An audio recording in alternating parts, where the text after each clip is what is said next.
You are listening to Edvane Stories. Tonight's tale is The Magpies of Hagley Stile. One for Sorrow. At first light, Jonas Bell took the road to Hagley Stile, with parish authority in his stride and a folded order buttoned safely inside his coat. Cart ruts held last night's rain in long brown lines, and the hedges on either side of the lane stood black and leafless, dripping steadily into the mud. He was a practical man, was Jonas Bell, and respected for it. Hagley Stile had chosen him churchwarden because he did not mistake pity for governance, nor trembling hands for proof of innocence. A single magpie sat on the stile ahead of him. It did not startle as he approached, nor did it hop down into the ditch or lift itself into the hedge. It remained where it was, black and white against the washed grey morning, and watched him with one hard, bright eye. Widow Green stood a little way off, gathering dead nettles and sticks from the foot of the hedge. She had a straight back still, and no look of madness about her, though people were careful what they said in her hearing. "Count him kindly, Master Bell," she said. Jonas laughed, for it was too early and too wet to be troubled by old women's bird law. He took off his hat and made the magpie a mocking bow. "Good morrow, my lord of sorrow." Widow Green eyed him with faint scorn. "One comes when grief has lost its way." Jonas put his hat back on and went on down the lane, chuckling to himself. Annie Harris's cottage lay beyond the lower field, where the road bent toward the brook. Her husband had died recently, leaving dues unsettled, and enough small debts to make a large one when set side by side on parish paper. Jonas had not made the debt. He had not killed the husband, nor brought the fever that had lately entered the house. He told himself these things before he knocked, and told himself again when Annie opened the door with a shawl clutched tight about her shoulders, begging him not to come in. "Not today, Master Bell. Not while the child is so." "That is what all say when the paper comes," he replied, not unkindly, but firmly enough that she should understand that his kindness would go no further. Inside the cottage was poor, a cold hearth, damp rushes, a cracked cup beside a bowl of water, a small child on a narrow bed beneath the window, her hair dark with sweat. Anne asked for 3 days, then 1 day, then until sunset, but Jonas had long ago taught himself that mercy given aloud became precedent. If one household were excused, all would plead sorrow. He could not bend the rules for grief. "The goat," he said at last, looking at the order. "The cooking pot. The blanket from the peg." Anne stared at the blanket. "She chills when the fever rises." "It is listed." The child stirred and whispered something that might have been "da," though her father was in the ground, and no answer could come from him. Jonas hardened himself against the sound. He took the blanket down, folded it over his arm, and lifted the pot from the hearth. At the door, Annie said there was sorrow enough in the house already. Jonas looked back. "Then another pinch will scarcely be noticed." Outside, the magpie was waiting on the gatepost. He stopped, and it clacked its beak at him, a small, dry sound. He told himself it could not be the same bird, though he had no reason to think there were many magpies abroad in that cold hour. Widow Green stood across the lane, as if she had taken some hidden path and arrived before him. "You should have greeted him proper," she said. I have done my duty." "Aye," said Widow Green. "Men like you often call it that." Jonas was annoyed with this woman, lurking in corners. He told her that church and law stood higher than hedge talk, and Widow Green answered quietly that the law had burned Marjorie Jennings too, and fire had not made it right. At that name the lane seemed colder. No one in Hagley Stile liked Marjorie Jennings spoken of, though she was 200 years ash, and all respectable men agreed she had been dealt with by the proper authority. "She cannot trouble honest men," he said. Widow Green looked past him to the bird. "She said we'd know her by the number." Jonas walked away.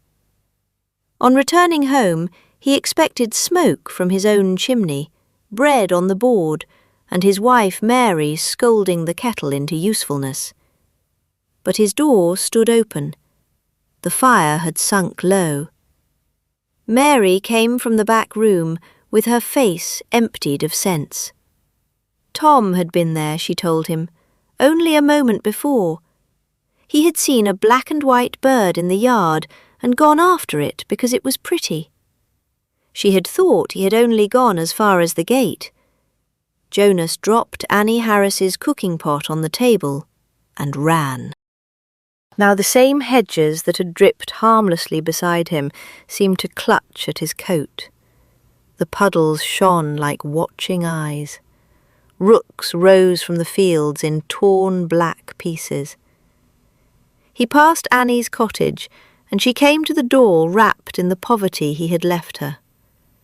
She saw his face and understood before he spoke.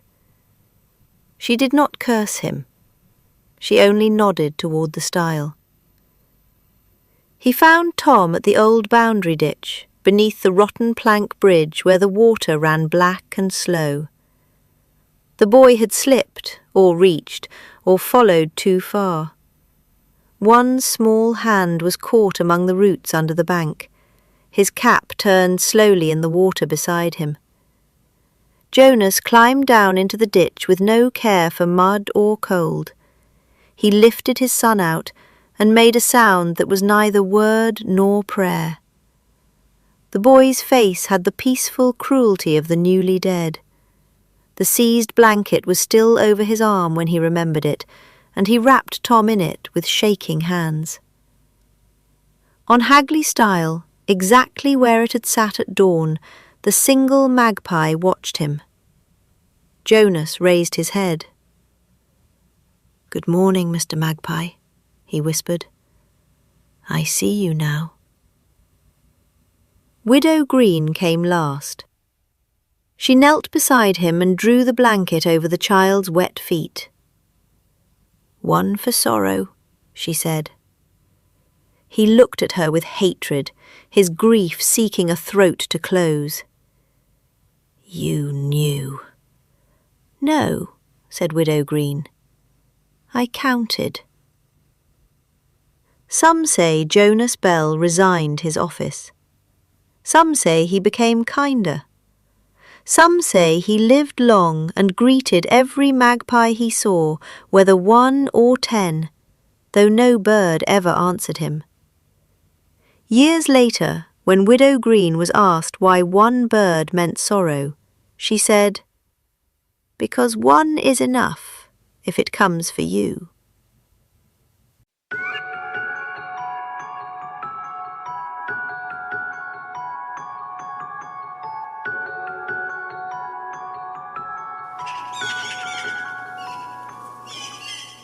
Two for joy.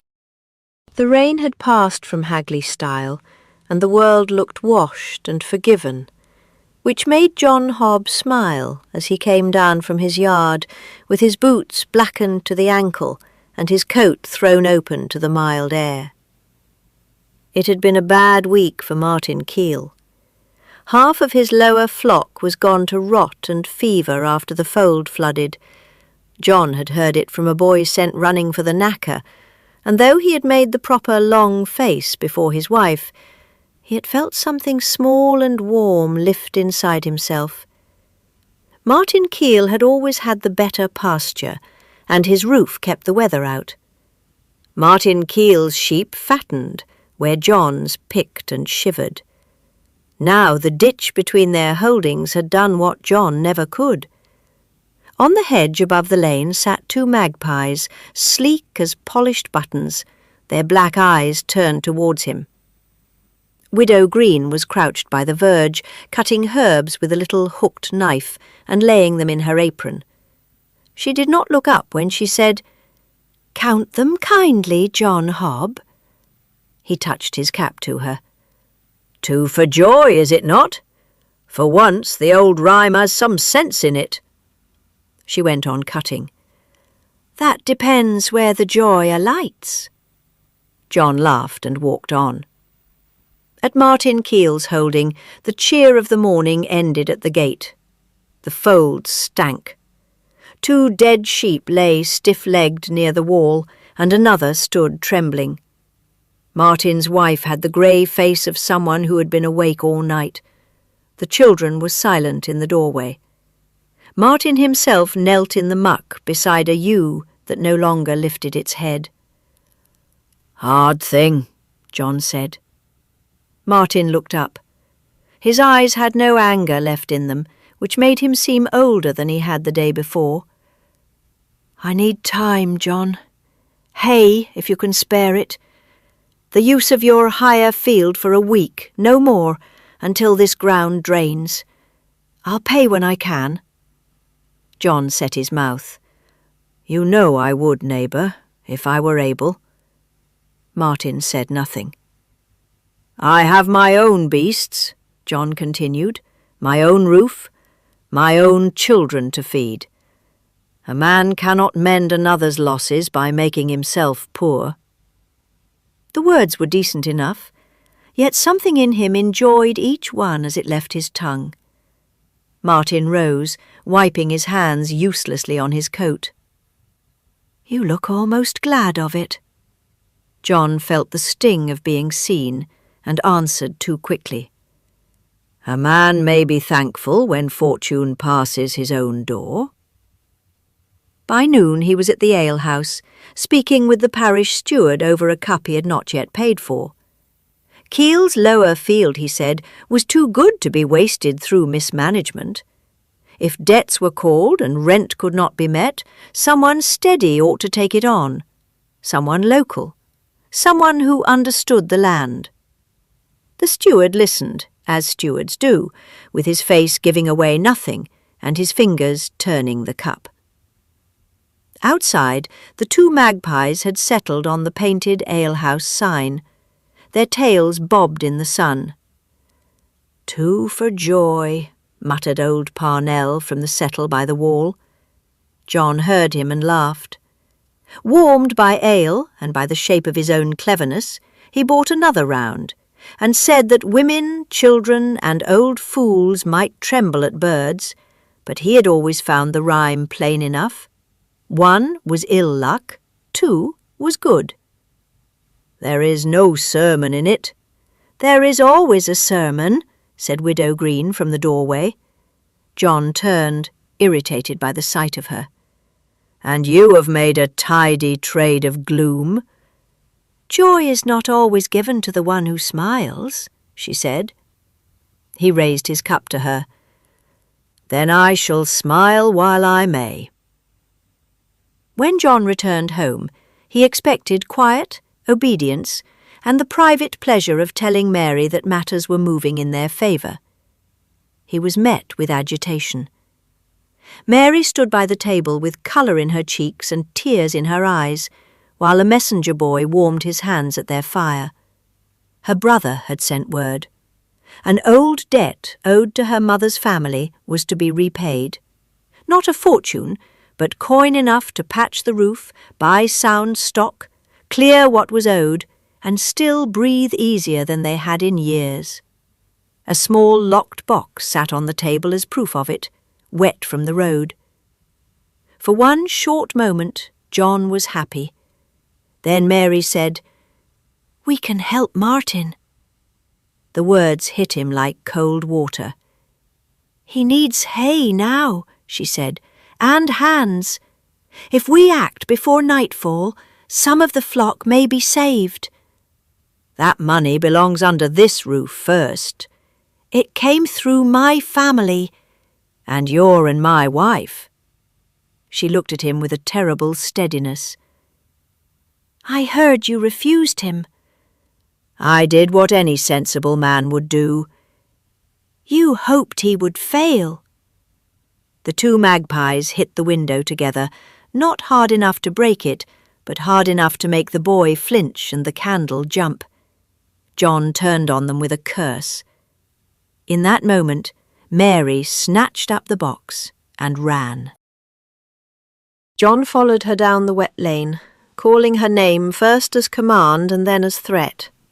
She would shame him before Martin Keel. She would give away what fortune had brought to his door.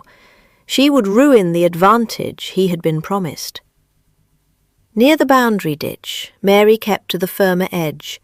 John took the shorter way, the way he had inspected at dawn, noting how the bank had softened where Martin's water had pressed against it.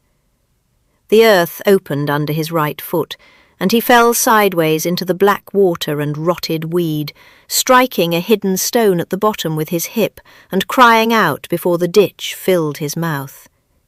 He clawed at the bank, but the earth came away in handfuls. By the time he dragged his face clear, Mary was already beyond him, running towards the keel holding, with the box clutched to her chest. Voices gathered above him later. First he heard Mary calling for Martin, Martin shouting for his eldest boy, doors opening, feet moving, hay being hauled, neighbours summoned. He heard relief break out in fragments.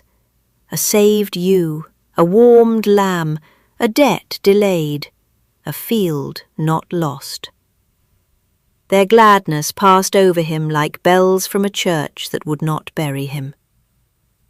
When they pulled John out, he was blue-lipped, shivering and lame in one leg. He lived, which was worse than dying, for Martin kept his field, and Mary never again trusted her husband's smile. After that, when two magpies appeared at Hagley Stile, the old people did not say joy was coming. They said joy was choosing.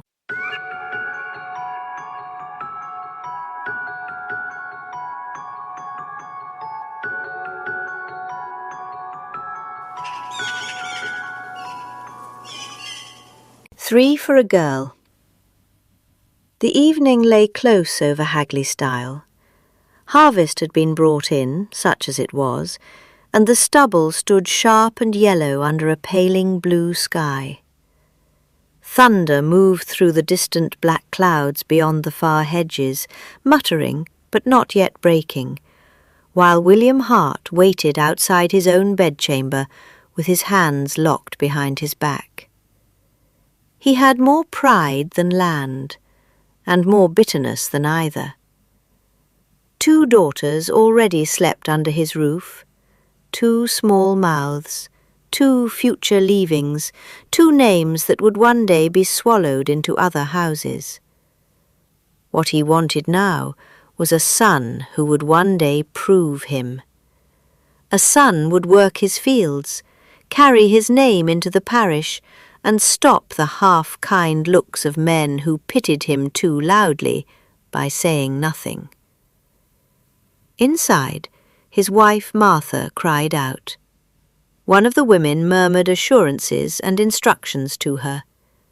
Widow Green was there among them, sleeves rolled, face calm, hands steady with the knowledge of too many births and burials. William could not bear the sound of waiting, so he stepped into the yard.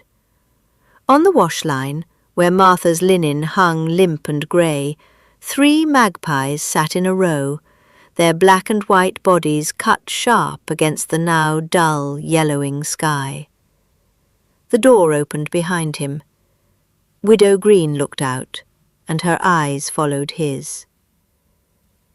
"Count them kindly, William Hart." He spat into the mud.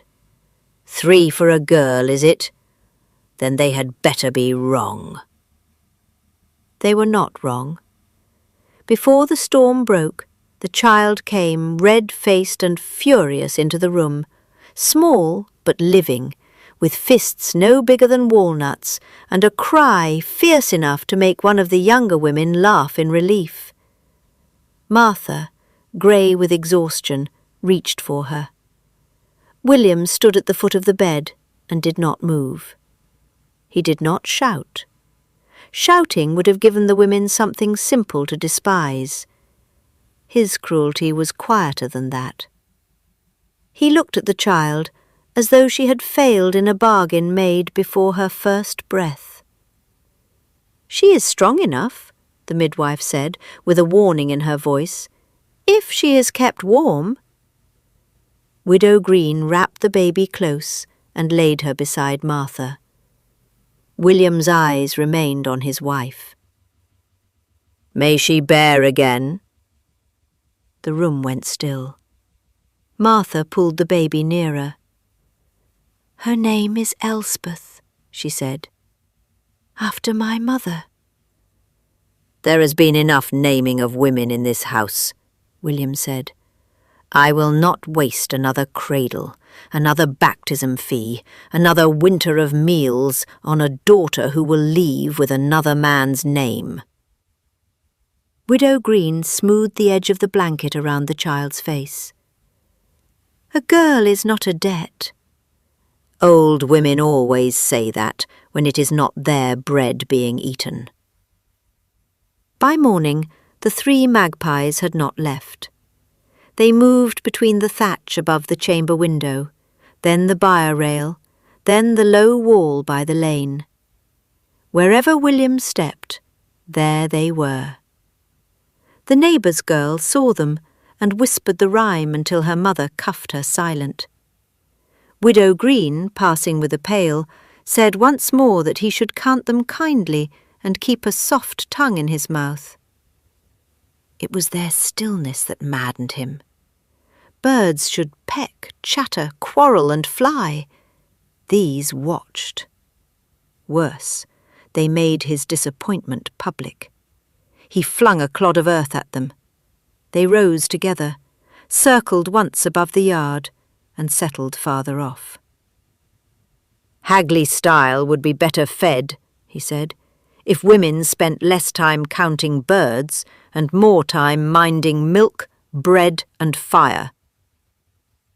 From inside the house, the baby began to cry.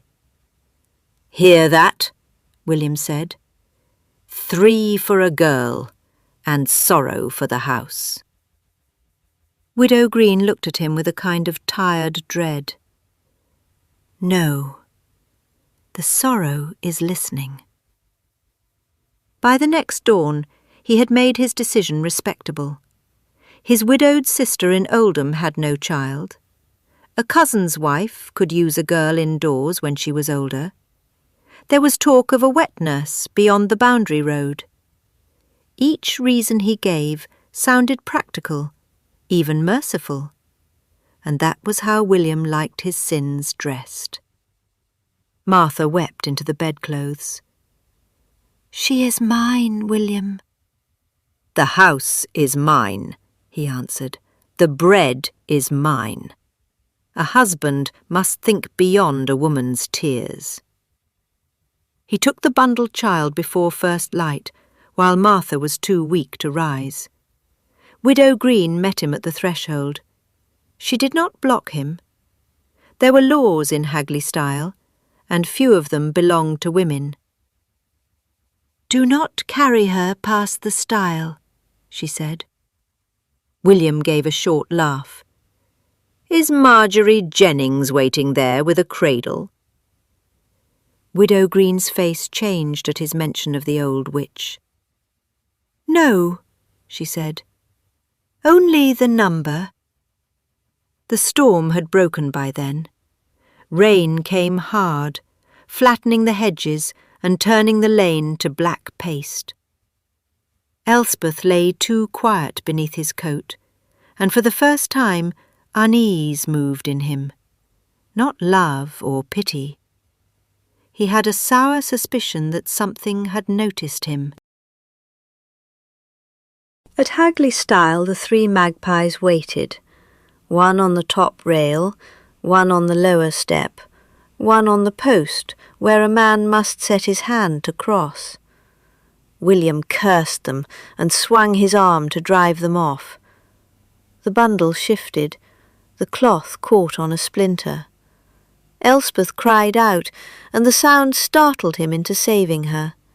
He clutched her hard, twisted away from the flooded ditch, and went down with all his weight through rotten timber. His leg broke beneath him, with a crack he heard even through the rain. At first light, Martha, Widow Green, and 2 neighbours found him half sunk in mud, white with pain, and still holding the child, because he could neither rise nor let go. Elspeth lived. William Hart's leg never healed straight. The daughter he meant to cast off grew in the house he thought she burdened, and in time it was she who carried water, fed him, read his moods, and kept him from the poorhouse. He never thanked her, that was not his nature, but whenever 3 magpies settled near the Hart roof, he went indoors and shut his mouth. After William Hart, the women of Hagley Stile did not say, 3 for a girl, with softness. They said it as warning. A girl might be born small, unwanted, unnamed, or inconvenient, but the number had marked her. The parish would ignore it at cost.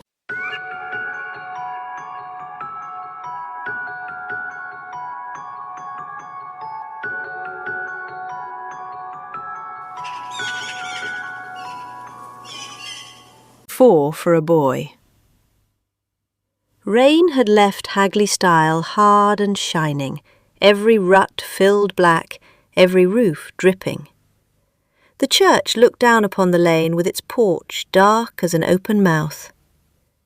Abel Fenner came down the steps with the poor box open behind him and the parish in uproar before the bells had even warmed. He was a dry, neat man, with ink always worked into the side of one finger.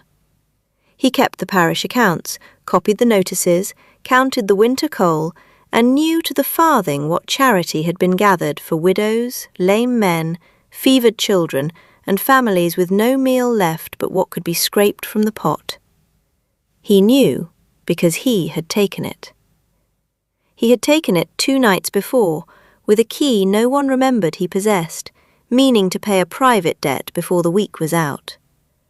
But theft had proved easier than spending stolen alms, and the poor box still lay hidden beneath a loose board in his room. Now he stood in the porch while the church warden blustered, and old women crossed themselves while mumbling that the village had come to a poor state when even God's alms were not safe from thieves. On the churchyard wall sat 4 magpies. They did not hop or chatter, they watched. Widow Green stood nearby, her hood drawn down, a basket on her arm, as if she had only paused there by accident. "Count them kindly, Abel Fenner," she said. Abel's mouth made a thin little shape that was almost a smile. "4 for a boy," he answered. "Then God help the boy." By noon there was a boy. Will Noakes was fetched from the lower lane, where the cottages leaned into the ditch and smoke came out poorly from broken chimneys. He was 13 or 14, though hunger had made him smaller, and his coat hung from him in stiff, wet folds. He had stolen before, and everyone knew it. Apples from Master Briggs' store, eggs from under Mistress Johnson's hens, a crust from a sill when the baker's wife had turned her back. Small sins, everyone called them when they wished to be charitable, though they remembered them well enough now. Abel did not accuse him outright. He merely stood with his ledger tucked beneath one arm and said in his quiet voice that Will had been seen near the church porch after dusk. He said locks did not trouble boys who had learned to slip latches. He said apples were often where such matters began, but no one could say where they ended. "I never touched it," Will said, and because fear had seized his tongue, he said it too quickly. "I never went in the church." "You were seen by the porch," Abel said. "I was not." "Then where were you?" The boy looked at the men around him, at their boots, at their belts, at the hands that could cuff him without consequence. He swallowed. "I was by Purcell's field." "At night?" "Aye." "Doing what?" Will's face reddened under the dirt. "Nothing." The lie was poor, and the room took it for guilt. In truth, he had been in the hayloft behind Purcell's barn, hiding from his mother's new man, who had come home drunk and lively with his fists. But a boy who confessed one shame before a parish full of hard eyes might as well confess them all. A woman noticed the magpies on the wall and nodded at them. "4 for a boy," she whispered, and the words moved through the vestry faster than reason. By the time they reached the church warden, half the room was looking at Will Noakes. Widow Green stood at the edge of the vestry door and watched the boys shrink under their questions. "The rhyme is not proof," she said. Abel closed the ledger. "No, but habit is." That settled it for many. Habit had the comfort of a sermon. It meant no one need look elsewhere. They searched Will's cottage and the ditch behind it, but found nothing. They shook out his bedding, turned up the straw, opened the old chest where his dead father's boots still lay, and found only poverty. To some, that was the same as guilt. His mother wept until one of the women told her to be still, for tears did not mend theft. All the while, Abel Fenner kept near the front of things, but never at the head of them. He advised, he remembered, he corrected sums. When the church warden wondered if the boy might be held until the constable came, Abel said it would be wise. When someone asked whether a whipping might bring the money out, Abel said boys often found their memories under pain. Will heard that and went white. "I never took it," he said. "Then say where it is," said the church warden. "I do not know." "Then say who has it." Will looked about the room. For one wild moment, his eyes settled on Abel. He didn't know, of course, but he was now a drowning creature looking for land. Abel lowered his gaze to the ledger. "The parish has been patient," he said. They put the boy in the storage room behind the church, where broken hurdles and spare planks were kept, and they told him he would remain there until evening. Outside the rain began again, and the 4 magpies came down from the wall into the churchyard grass. One pulled at a worm, one tapped the stone path with its beak, and the other 2 stood by the poor box, which had been brought out and set on a bench like evidence at a trial. When Abel passed them, one bird turned its head, and he caught its eye. He did not sleep that night. He told himself it was the weather, the drip from the eaves, the ache of the debt. Yet every time he closed his eyes, he heard Will Noakes saying that he never took it, in that small, cracked voice.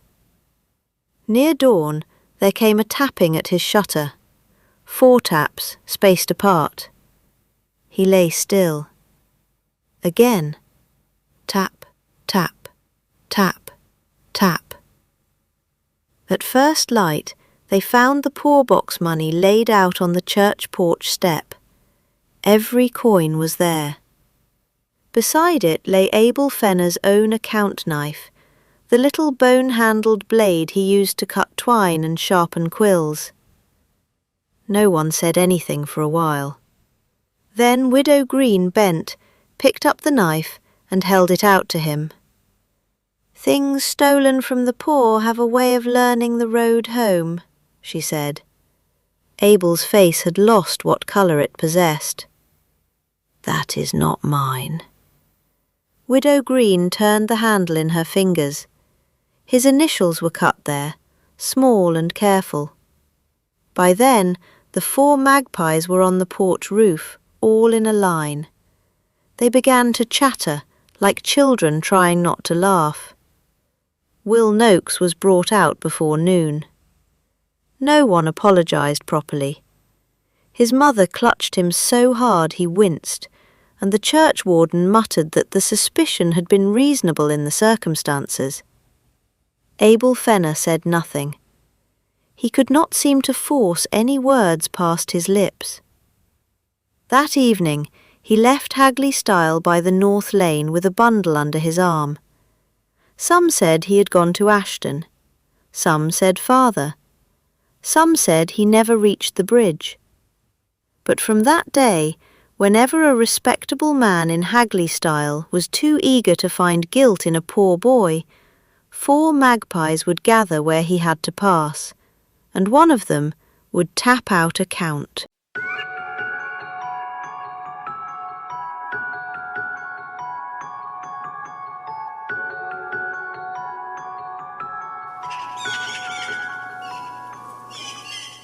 "5 for silver." Snow lay over Hagley Stile on the morning Alice Harrington was laid out. The cottage where the young woman had died seemed cleaner than even a living home ought to be. The hearth had been swept, the boards had been scrubbed.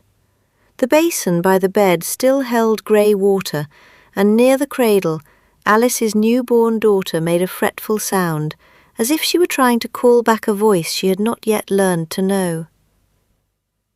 Mercy Roberts stood in the upper room with her sleeves rolled past the elbow and her mouth set hard. She had been sent for because she knew the work.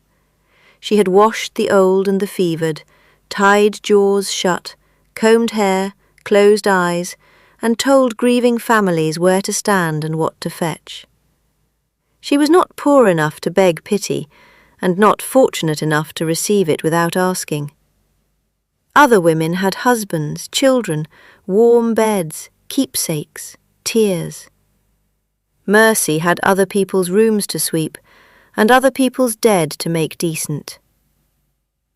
Alice Harrington had owned 5 small silver objects.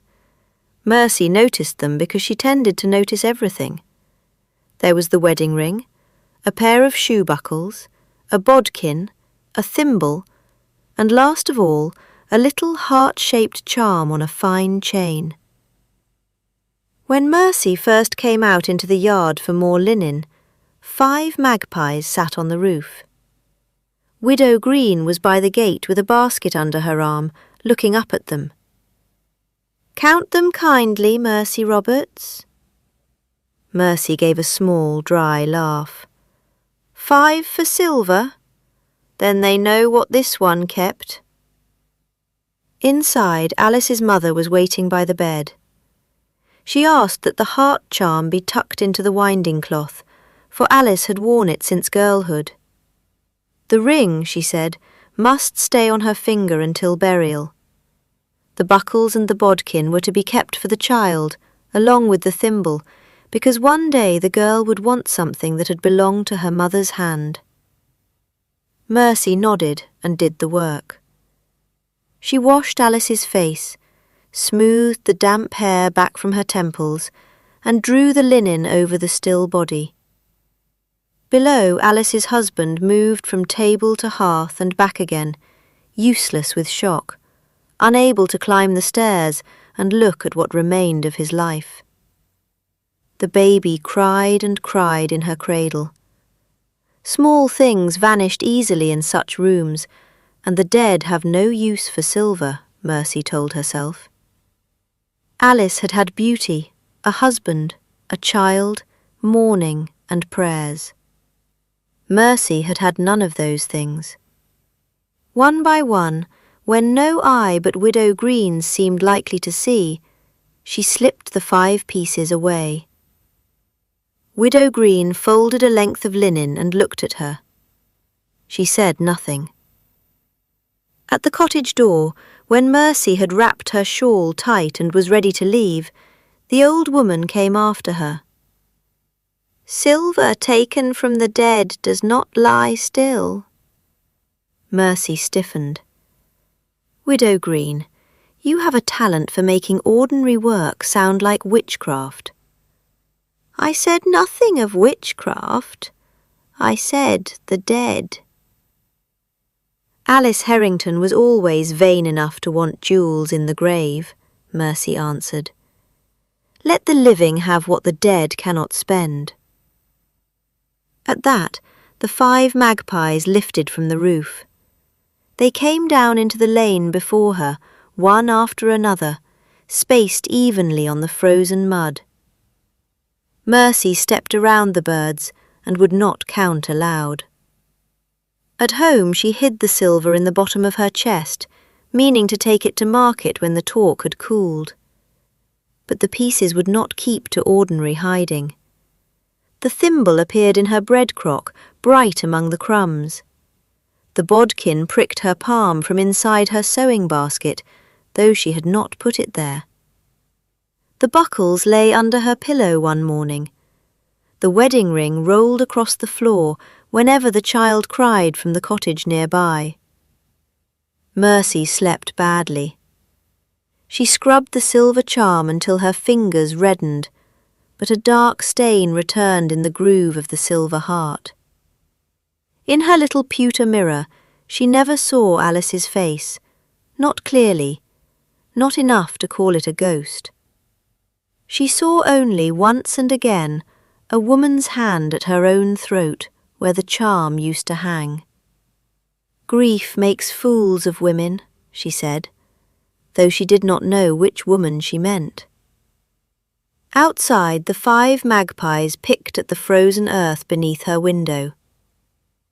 On the 3rd day, Mercy wrapped the silver in a rag and tucked it inside her bodice. A travelling tinker sometimes took the lower road near Hagley Stile, and she meant to be rid of the pieces before they rid her of sleep entirely. The tinker was there, with his pack on his back, shivering with the cold. When Mercy showed him the bundle, he refused it. "Morning silver," he said. "Silver is silver," said Mercy. "Not when it feels like that," he said. He had barely touched the ring before he drew back his fingers. Mercy saw then that the 5 magpies were waiting on the rails of the stile. "Go on then," she yelled at the birds. "Cry your sermon." She snatched up the heart charm and threw it at the nearest magpie. The bird did not move. The charm struck the stile, sprang open, and fell into the mud. Inside was a tiny scrap of cloth, no larger than a thumbnail, and a curl of soft infant hair.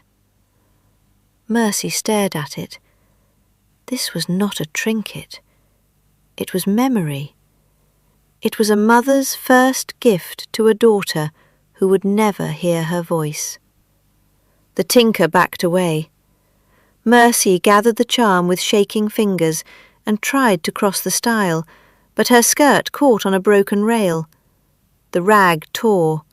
The 5 pieces spilled out and dropped into the mud, each one shining in the grey dawn. As Mercy scrabbled for them, the magpies cried. Their calls brought Widow Green first, then Alice's mother, then the hollow-eyed widower, and then others from the lane. Mercy knelt among them all with the silver plane at her knees. Ring, buckles, bodkin, thimble, and charm. No one asked her to confess. She did it in pieces all the same. The dead did not need them. She had meant to return them. No one had ever left anything fine to her. Each excuse sounded smaller than the last, until even Mercy was ashamed of her pleading. Alice's husband took the ring. Alice's mother took the charm and shut it gently in her fist. Widow Green lifted the thimble from the mud and wiped it clean on her apron. Mercy Roberts was not dragged away. No constable came for her. No formal punishment was spoken over her at the church door. What came was quieter, and it lasted longer. Women ceased to call on her when death entered a house. No bride let her near a hem. No mother left her by a cradle. Doors in Hagley Stile did not close in her face, but they no longer opened, which in a village was worse. After Mercy Roberts, folk in Hagley Stile did not speak of silver as mere wealth. 5 was for the small, bright things that held a life in place. When 5 magpies came, they asked who had taken what grief had not freely given.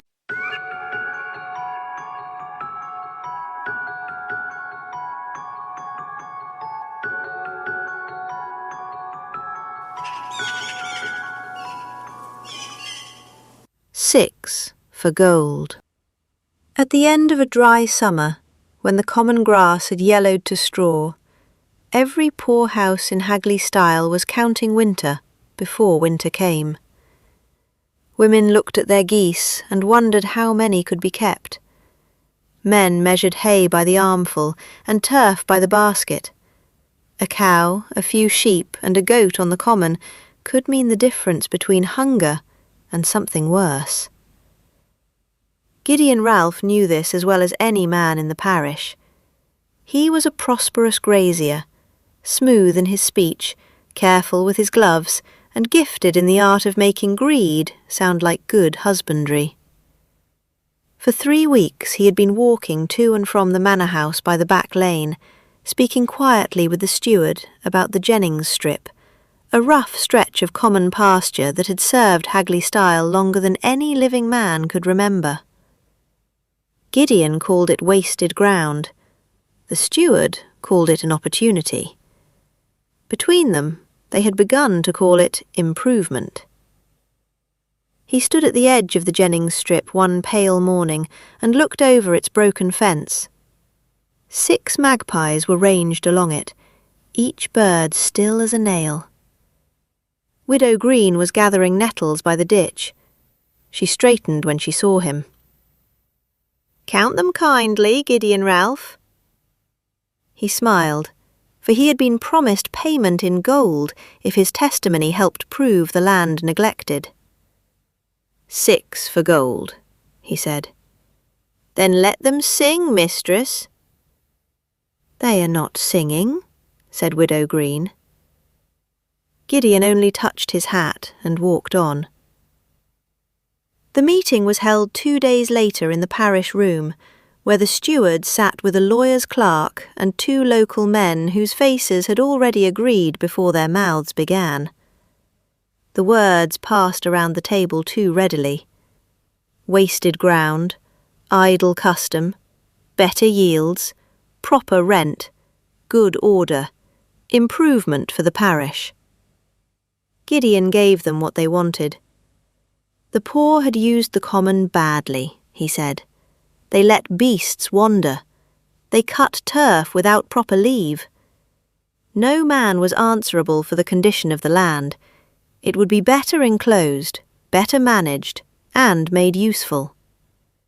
He knew most of his testimony was false.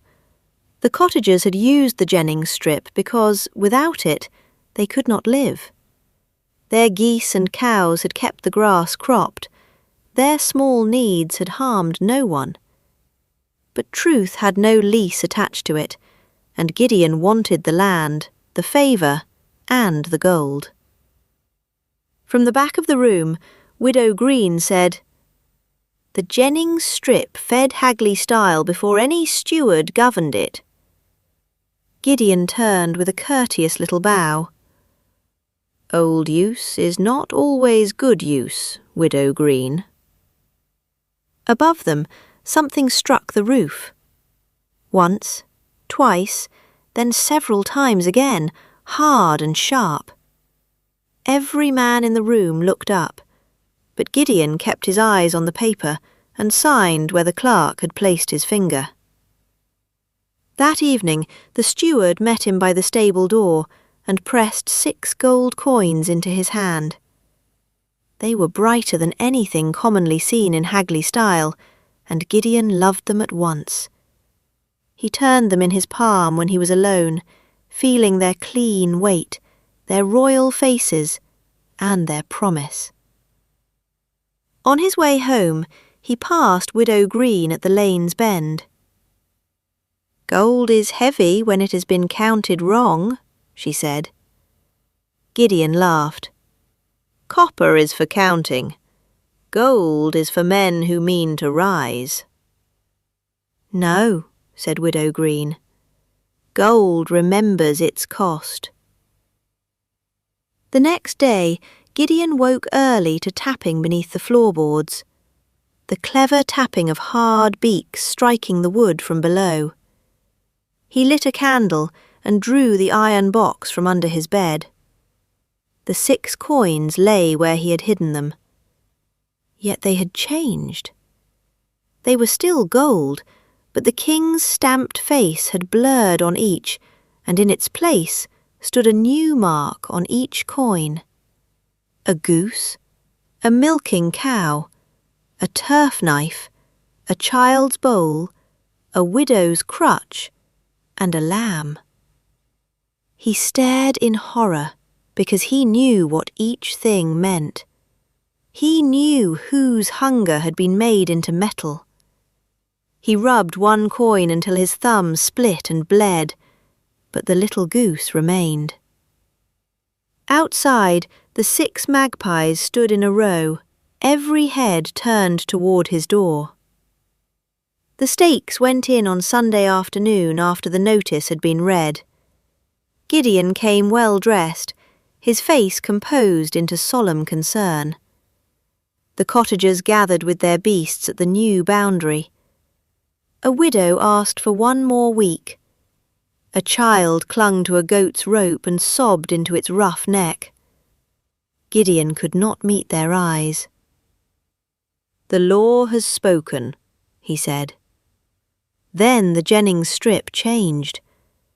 Under the afternoon sun, the dead grass gleamed suddenly gold, a hard and unnatural brightness, as if every blade had been dipped in metal. The steward swore it was only a trick of light. The poor drew back. Gideon, greedy before he was frightened, stepped through the boundary and bent to touch it. The grass cut his fingers like wire. 6 magpies settled on the 6 fresh stakes. Their calls were sharp, yet almost orderly. Across the field, where nettles grew over the old burning place, and the soil still looked grey, Gideon saw the shape of a woman standing against the glare. He could not recognise her, but Widow Green knew it was Marjorie, and everybody knew the land remembered. By dusk he was at the manor house, trying to return the coins. The steward looked at him coldly and denied there had been any gold at all. No paper named it, no witness had heard it. When Gideon opened his iron box again, the coins looked crude and old, and every one bore the same mark, a magpie with its beak open. Panic made him stupid. He took a spade and went to the Jennings strip after dark, meaning to bury the gold where it could accuse no one. The 6 magpies followed him from hedge to hedge. At the centre of the field, where the new fence shadows crossed, he dug down and found ash, dry and fine, mixed with the little blackened bones of birds. The coins spilled from his pocket by themselves, one after another, and sank into the ash. Gideon thrust his hands after them, and the earth closed round his fingers, then his wrists. He screamed for help. The poor heard him from beyond the fence, but no one crossed. The law had spoken. Gideon Ralph was found alive, but both hands were ruined, blackened and curled, as if he had held them too long in flames. The Jennings strip was never enclosed, and after that, when 6 magpies gathered near gold, Hagley Stile remembered that wealth could shine and still be ash.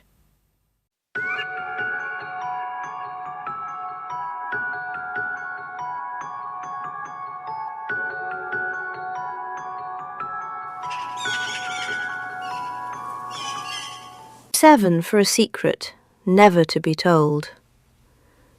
Late autumn lay deep in Hagley Stile. The lanes were brown with leaves and the ditches black with standing water. Silas Cant liked that season. Men came indoors early, women lowered their voices by the hearth, and secrets ripened in close rooms. He was parish clerk, a neat-handed, clever man who wrote wills, copied accounts, read letters for those who could not read, and knew more than any decent soul should know. He knew which husband drank, which daughter had missed her courses, which farmer cheated measure, and which widow kept coins hidden in the thatch. Silas did not steal by knife or latch. His wealth was knowledge.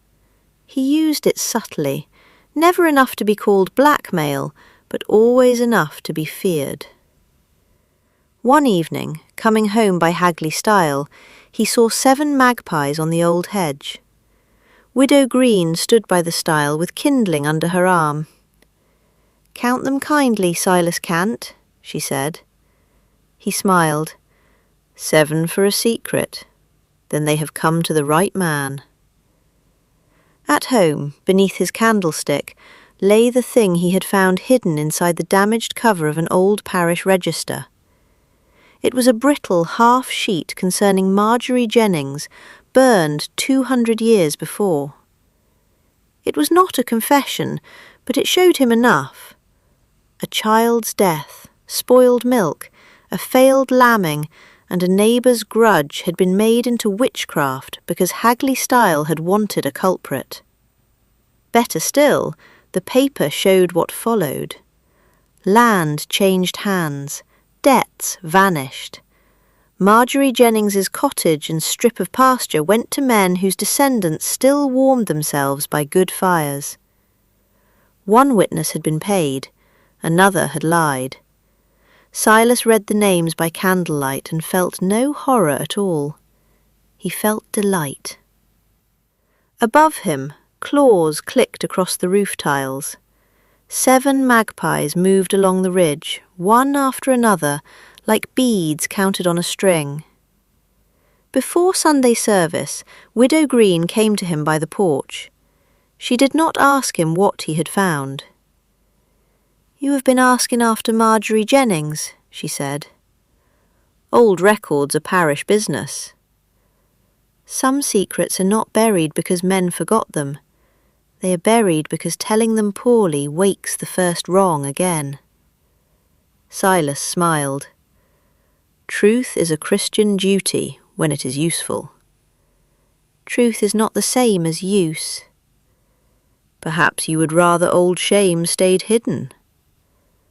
I would rather old wrong was not handled by dirty fingers. She looked past him towards the graves. 7 is not for finding a secret. 7 is for being found by one. Silas laughed because the line pleased him. "I may steal that, Widow Green." He visited 3 houses whose names were tied to the old account. To one man he spoke gently of land, remembering its first owner. To another he wondered aloud what a paid witness might cost after 200 years. To a third he mentioned Marjorie Jennings's cottage and watched a prosperous face turn pale. He demanded nothing plainly. Silence did the asking. A purse was pressed into his hand, a favour was promised, a key was given. Yet everywhere he went, 7 magpies waited. On a cart rail, on the churchyard wall, along the mill roof. Not 6, never 8, always 7. Children noticed first. They followed him at a distance, whispering the rhyme, until he turned on them with his stick. "Begone!" By the well, Widow Green drew up a bucket. "They are not following you, they are counting you." Silas made his final move at the alehouse, where private fear could be turned into public obedience. Men sat there after dusk, so he waited until the talk had softened with ale, then laid the paper on the table.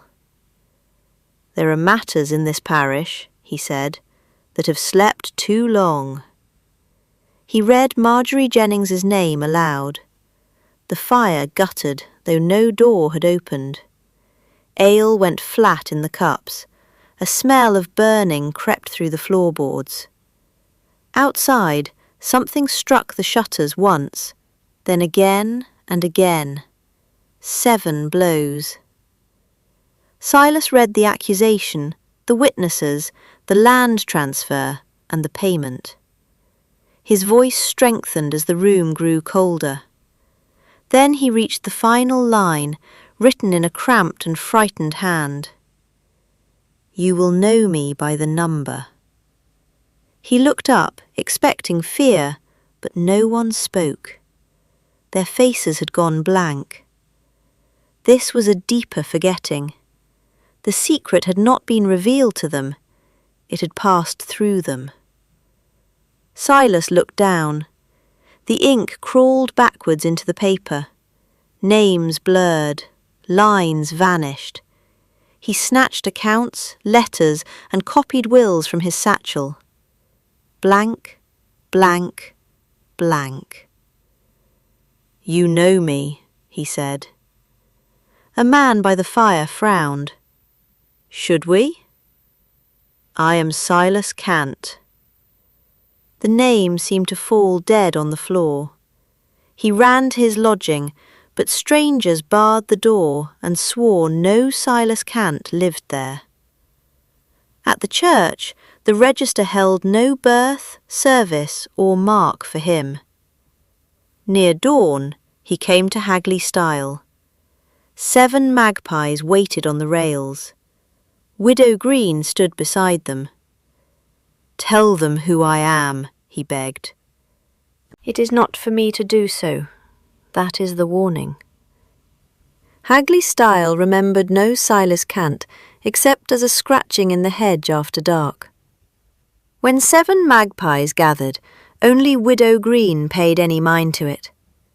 A secret never to be told was not one hidden from speech, but one that swallowed the teller.